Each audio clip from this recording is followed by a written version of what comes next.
needed an explanation of why Iran is the enemy of civilization and the enemy and the danger to the entire world. You got it in the last 48 hours. In the last 48 hours, they fired a terror weapon on civilians. On civilians. On civilians. The fucking nerve of these people, bro.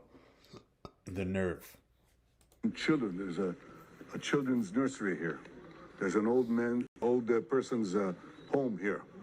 Civilians, families, they fire terror weapons on civilians. And often they use cluster bombs, which are forbidden by international law. Oh, they want to talk about international law. The cluster bombs, they're forbidden under international law. We're only allowed to use them because we're God's chosen. When we use white phosphorus on Lebanon, Gaza, okay, that's perfectly fine. But when Iran does it, it's a problem. Get the fuck out of here. The second thing that they did is that they fired on Jerusalem right next to the holy places. They sent ballistic missiles that could have destroyed the Church of the Holy Sepulchre, the Al-Aqsa Mosque, and the Western Wall. The three holiest sites to the three holiest sites to Church of the Holy Sepulchre, the Al-Aqsa Mosque, and the Western Wall. The three holiest sites to the three monotheistic religions, they don't care. They're firing on everyone. The third thing they did is they fired an intercontinental ballistic missiles 4,000 kilometers right into Diego Garcia, the American-British base. They can reach now with these ballistic missiles everywhere in Europe, almost everywhere in Europe. I've been warning that for years. The fourth thing that they did is that they shut down the important maritime strait of Hormuz, trying to blackmail the world with oil terror blackmail. They're trying to blackmail the world like we're blackmailing people with Epstein. How dare they? How dare they do that? Only we're allowed to do that. Iran is learning from Israel. How dare they? Unbelievable. Four things that they're doing in 48 hours. And I ask the leaders of the world, the leaders of the free world, the leaders of the moderate states, what more are you waiting for? President Trump has correctly said that Israel, the United States and Israel in this great partnership, we're fighting the battle not only for ourselves, but for all of you. And he asked a simple question, where are you? And it's time to heed President Trump's call, his leadership, and his vision, not merely for our sake, but for your sake.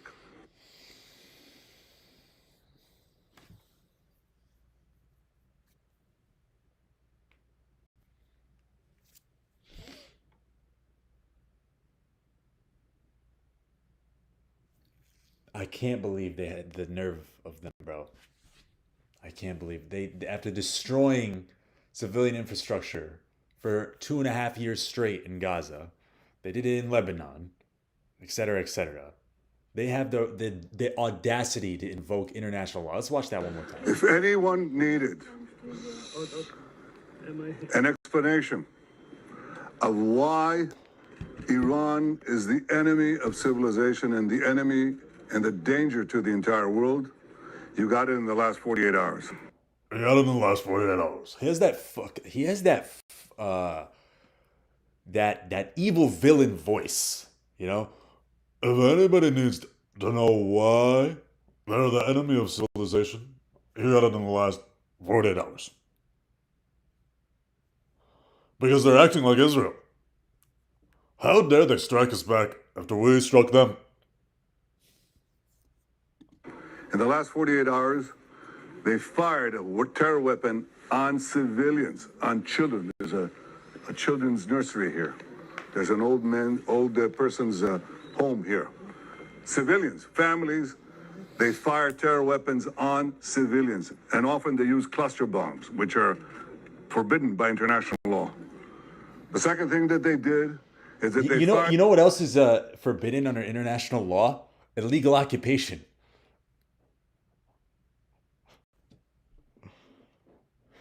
You know what else is forbidden under international law? Bombing a school, bombing hospitals, ethnically cleansing people, shooting people at aid sites.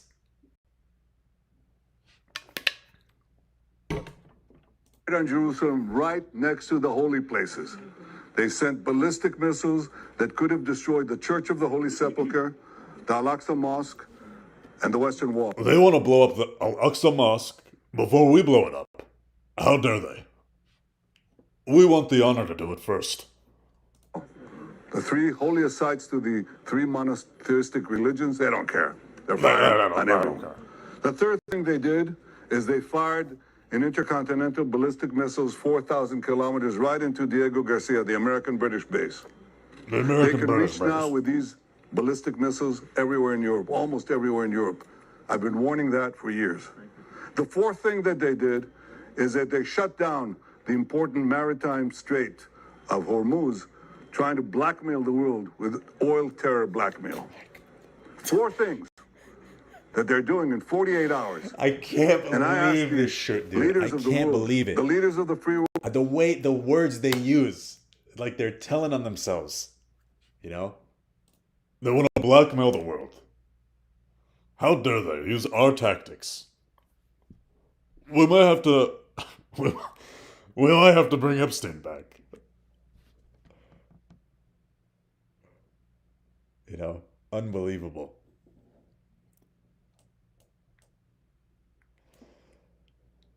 Oh man, I can't get the leaders of the moderate states. What more are you waiting for?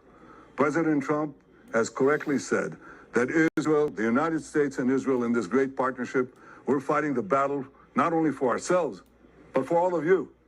And he asked a simple question, where are you? And it's time to heed. Translation. Why aren't you fighting in my war? Donald Trump has decided to fight it for me. But why aren't you fighting? In my war. That I dragged America into. What are you all waiting for? For us to do a false flag attack on your country? President Trump's call, his leadership, and his vision, not merely for our sake, but for your sake.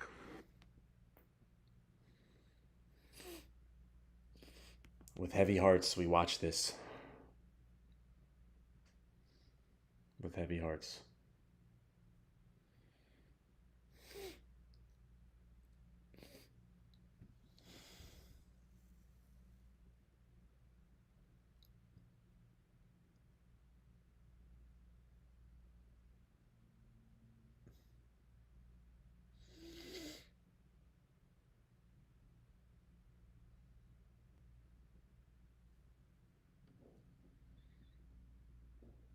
Unreal, dude. Unreal. How's everyone doing tonight, though?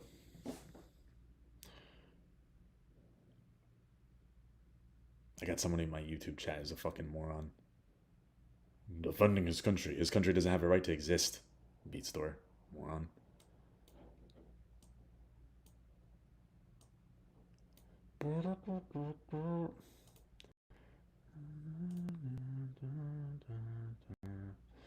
Let's see. I want to see some of the strikes that have been hitting Israel.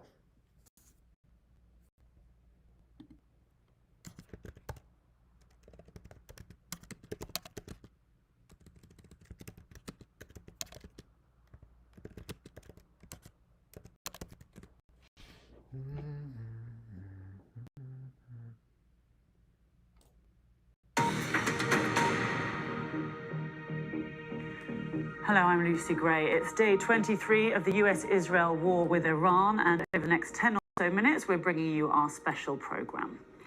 Let's start with some of the day's main developments. Israel's Prime Minister Benjamin Netanyahu calls on world leaders to join the war during a visit to an Israeli town struck by an Iranian missile. Israel's military claims that Iran's long-range missiles pose a threat to Europe. President Trump threatens to obliterate Iran's energy sites if Tehran doesn't fully reopen the Strait of Hormuz within 48 hours. But Iran says it will irreversibly destroy US-linked energy sites across the Middle East if its power plants are targeted. Right, let's bring you up to date with what we know. Israel is still reeling after missile strikes from Iran. Emergency services say more than 160 people have been injured in the southern Israeli towns of Dimona and Arad. It appears that the target of the Iranian attack was a nuclear facility 13 kilometers away from Dimona. Our correspondent Sebastian Usher has been to the site of the strike. Beneath me here is the crater that was left by the direct hit that the Iranian missile made. It had a 200-meter blast range, so you can see the buildings, one brought down there, there's a kindergarten over there, these apartment buildings here, stripped bare of facades by the force of the impact. Over here, you'll see another building that's been brought down. This is major devastation near the nuclear facility of Dimona. That is why this area is being targeted, but it's civilians who are bearing the brunt of this. A number of casualties, huge damage, and a major physical, visible reminder of what the Iranian threat still means to the Israeli people. Sebasha, Prime Minister Benjamin Netanyahu was visiting the sites of the strikes and had this message for world leaders. What more proof do you need that this regime that threatens the entire world has to be stopped? Israel and the United States are working together for the entire world. They're working And for it's the time to entire see the world. leaders of the rest of the country. They're working for the entire world. Why aren't you fighting in my war?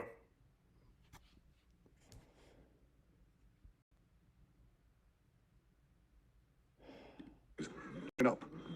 What's up? What's up? Tasnemo, Cinema Gorilla, everybody in my TikTok chat.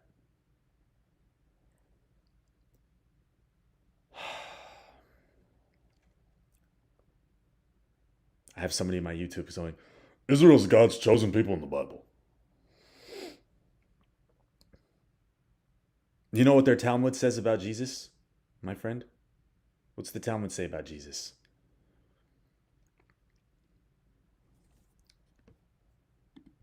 I'm happy to say that I can see some of them beginning to move in that direction. But The way more he is shakes his head, he's like a fucking Indian, dude. I swear to God. Hold up. I'm happy to say that I can see some of them beginning to move in that direction. I'm happy to say that some of them are moving in that direction. Is needed. President Trump's call to have the international community President Trump is a good guy. The rest of you should be good guys. Why aren't you a good guy like Donald Trump? Learn from him. confront this terrorist fanatic regime of zealots. That is a call not only for the security of America and the security of Israel, it's for the security of the entire world. And it's time for them to act. Well, let's focus You're the one fucking dragging the world into war.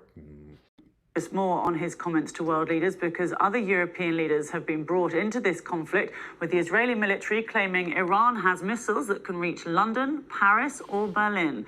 You've been asking online, how far is the UK from Iran, and can Iran's missiles reach the UK? Let's look at some of that now. Iran has the most diverse arsenal of missiles in the Middle East. They're mostly short and medium range, designed to target other parts of the region, but they also have longer range ballistic missiles. Before the war started, the furthest they were believed to reach was just over 1,200 miles. That's about 2,000 kilometers. But after the attempt on Diego Garcia, Israel claimed that they can travel twice that far, potentially threatening parts of Europe. But the risk to London and the rest of the UK was all but dismissed by the British government. Are you saying that it is not true that Iran could hit European capitals, Paris, Berlin, London? I'm not aware of any assessment at all that they are even trying to target Europe, let alone that they could if they tried. But even if they did, we have the necessary military capability to defend this country. Our political correspondent Joe So Pike is here with me. basically what he's saying is that it was like a false flag. They didn't actually attack. They didn't attack Diego Garcia. They didn't attack Europe. That was probably Israel trying to drag them into their fucking war. And the UK. And that's why they're saying they don't want to get dragged into it. Understandably so. is being drawn more and more into this war, isn't it? Certainly that is the danger, Lucy, that UK government ministers are nervous about, and I think they're trying hard to guard against. And certainly those two missiles fired from Iran towards Diego Garcia, the UK-US military base in the Indian Ocean, is evidence that even though Keir Starmer argues that the UK's role is purely defensive, Iran has not interpreted it in that way. One interesting development in the last hour or so was the reposting posting by Donald Trump of a video, a comedy sketch from the Saturday Night Live UK programme last night, in which Keir Starmer is depicted as being scared of having a call with Donald Trump. I've asked Downing Street about that, and they have not commented, though I'm sure they would argue, Lucy, that Donald Trump is not, Keir Starmer is not scared of Donald Trump because, of course, he said no to UK bases being used for offensive operations. The UK Prime Minister has also questioned the legality and the long-term plan. I think the real focus, though, of ministers at the moment, and certainly tomorrow, will be around the economic impact of all of this, certainly concerned about petrol prices, about energy prices, and the wider economic impact. That's why senior government ministers and the Governor of the Bank of England will be meeting as part of COBRA, the UK government's emergency committee, tomorrow. And there seems to be, Lucy, increasing pressure for the UK government to help and to act. Okay, thanks very much, Joe Pike, our political correspondent. Well, President Trump threatened late on Saturday to obliterate Iranian power plants if the Strait of Hormuz is not opened within 48 hours. But Iran says the Strait of Hormuz will be completely closed if the US targets the country's energy infrastructure. The waterway is vital for global oil shipping, but boats passing through it have been targeted by the Iranian regime, causing global oil prices to rise. Well, let's go live to Washington now and speak to our North America correspondent, Simi Jola Osho. So, Simi, just explain why President Trump has been making this ultimatum. Well, the Strait of Hormuz is a central pressure point for President Trump. It's made it difficult for him to end this conflict on his own terms. It's exposed fractures between him and his allies. And it's a strategic choke point because the reality is a spike in Hormuz affects a fuel station here in Washington as much as it does one in Tokyo. So if Iran doesn't fully open the strait by the end of Monday, President Trump could, one, do nothing. Two, he could end this conflict. He could declare a victory. He's already said the U.S. We've won. There's nothing else to fight. We will be controlling the Strait of Hormuz together. And I'll be lifting sanctions on Iran for 30 days. That's proof that we're winning. Is close to meeting its latest objectives in this war, basically degrading Iran's military and nuclear capabilities. He didn't mention regime change. He didn't mention loosening Iran's grip over the strait. Or he could choose to escalate the war, so continue aerial attacks on Iran's shoreline, follow through on his threat by targeting Iran's energy infrastructure and introducing potentially ground forces to maybe seize Hague Island. We've heard reports that there are up to 5,000 American Marines and several American warships currently on their way to the Middle East. And we've also heard reports that the Department of Defense has detailed preparations for potential ground troop deployment. Now, President Trump on Thursday said, in a new wave of strikes, Hezbollah and Iran have targeted several cities across southern and northern Israel. The Israeli military says an Iranian missile has hit Dimona in southern Israel. The city is home to Israel's central nuclear facility. At least 47 people have been injured in the attack. Hezbollah also claimed responsibility for an attack on a residential building in the city of Ma'alot Tashina in the north. Now, those attacks come after Iran reported its Natanz nuclear facility was attacked on Saturday. The United Nations nuclear watchdog has called for military restraint to avoid the risk of a radiation leak in Iran. Israel claims it wasn't involved in the attack. Natanz is Iran's largest nuclear plant and central to its uranium enrichment program. It's also one of the sites that the United States targeted in June last year. And U.S. Central Command, meanwhile, claims that Iran's ability to attack ships in the Strait of Hormuz has been, quote-unquote, degraded. It says strikes this week targeted an underground Iranian facility used to store anti-ship cruise missiles and other weapons. Iran's effective closure of the strait has paralyzed part of the global energy trade, forcing a surge in oil and gas prices. Now, we are reporting from Washington, Tehran, Baghdad, and Ramallah in the occupied West Bank, and that is where Noor Odeh joins us from. Now, what do we know? It's so funny, like how Israel just has the ability to tell other people, like, you're not allowed to have nuclear weapons, but they could just have nuclear weapons. But if you notice, they never admit that they have nuclear weapons. There was a order, law implemented by Jimmy Carter in the 70s that stated any country around the world that has nuclear weapons can't receive aid from America. So that's part of the reason why they never admit to it. But they 100% have it. You know. About this attack on Dimona here, you know, it is the heart of the Israeli nuclear program, is it not? It sure is, and even taking photographs in the vicinity of the city, Rashad, is not allowed. This is a well-guarded city, home to Israel's it was at least most guarded secret, its nuclear military-grade nuclear capabilities. In any case, what we know and what has been cleared by the military censor is that there were 3 different impact sites in Dimona. One 3-story building has collapsed, and there were several fires reported. The paramedics have reported 47 people injured. One 10-year-old boy seems to be suffering from several shrapnel wounds, and his condition is being described as critical but stable. This is not the first time that Dimona was targeted, but it certainly is the first time that we see such extensive damage to the point where videos were immediately seen on social media.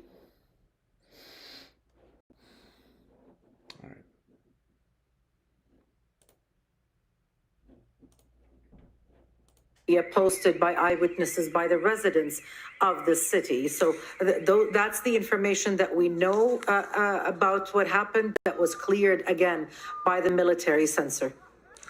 Stick around with us, and let's get over to Tehran and join Ali Hashem, who is there. Ali, Iran says the attack on Dimona was basically in response to an earlier assault on its nuclear facility in Natanz. What do we know as to what happened there?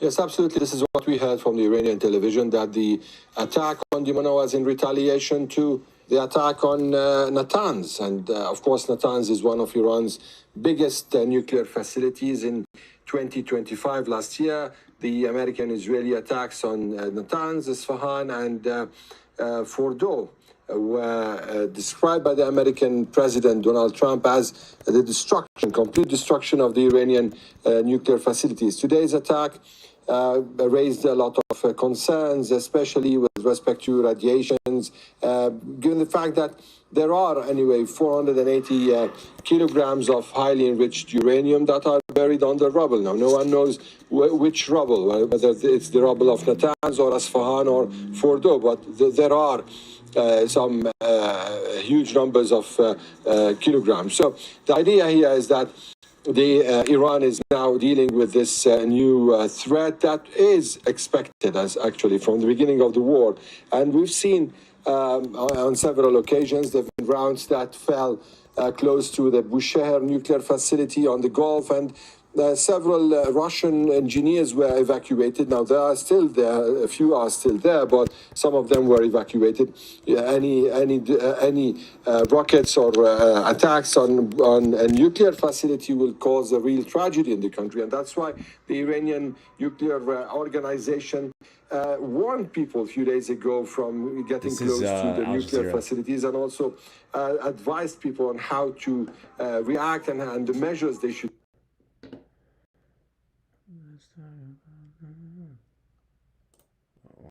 Imagine being able to build an app with your name on it, just by thinking about it. Meet Base 44. At the end of another day of intensive missile strikes from Iran, 2 salvos breached Israel's defenses in the south with devastating effect. In the city of Arad, a ballistic missile shattered an entire neighborhood, destroying buildings at the point of impact and damaging many others nearby. It was quickly declared a mass casualty incident as rescue teams scrambled to recover survivors from beneath the rubble, with a fleet of ambulances taking victims to nearby hospitals. Israel's National Security Minister Itamar Ben-Gvir visited the scene. The people of Israel, thank God, are strong. They are trying to harm us, but we remember one thing: we are at war. The attack followed a strike on another southern city, Dimona, the home of Israel's nuclear program. Targeted by Iran in retaliation for an attack on its nuclear facilities earlier, Dimona was subjected to multiple air raid alerts throughout Saturday before one missile avoided interception, causing extensive damage. Weeks of missile and drone strikes have left many Israelis war-weary and emergency services at times overwhelmed. This is a difficult evening. An incident in Dimona and now an incident here as well. The Israeli police, together with all the other forces, are operating at all the scenes.